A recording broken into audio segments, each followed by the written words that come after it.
Ryan, I'm a shamanic witch in Melbourne, Victoria, speaking with you about what drives materialism. Tim Kasser is the name of a researcher who identifies two main factors of materialism. One is feelings of insecurity, and the second is the exposure to social models expressing materialistic values. There is a law of dissatisfaction in advertising that says the job of advertisers is to create dissatisfaction in their audience. Depression has reached epidemic proportions. In the Western world, 1 out of every 2 people will experience a significant period of depression in their lifetime. We are in fact becoming increasingly miserable. These feelings of insecurity, we can buffer ourselves against them. So there is a term used to describe this emotional distress, and it's affluenza. So that's the emotional distress that we feel because of a preoccupation with possessions and appearance. The way that we can buffer, the way that we can combat this bombardment of what brings feelings of insecurities up is happily gratitude. So gratitude promotes feelings of trust, which help to counter insecurity. So gratitude alerts us that there are people out there actually with our well-being in mind.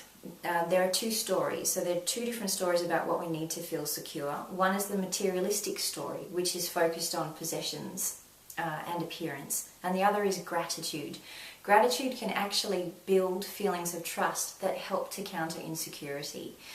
Gratitude helps us be more present with where we are and who's there with us. So who, like a tree or the sunshine or orange juice in the fridge, or who, like people who care about what we're going through and are there to help us. Many of us in our worlds don't have big social networks. We're becoming increasingly isolated from each other, particularly in this country. However, gratitude is that ability to count, look around and become aware of who or what is supporting us in each moment. That bolsters our feelings of trust. Knowing that there are things or people around which are supporting us moment by moment bolsters our feelings of security. Gratitude is the number one thing I recommend for developing greater feelings of trust and a greater sensitivity to the network which actually keeps you alive.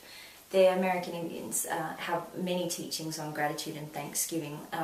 The consistent teachings are that you thank the carrots and you thank the beans and you thank all the things that are small under your feet, all the things that come from the top inches of the soil all the way down to the deep black stuff that nourishes our everyday, so that in Thanksgiving you are aware of all of everything that supports you every moment of every day. I highly recommend this as an act of survival in a world which attacks our feelings of trust and our feelings of security in ourselves and each other.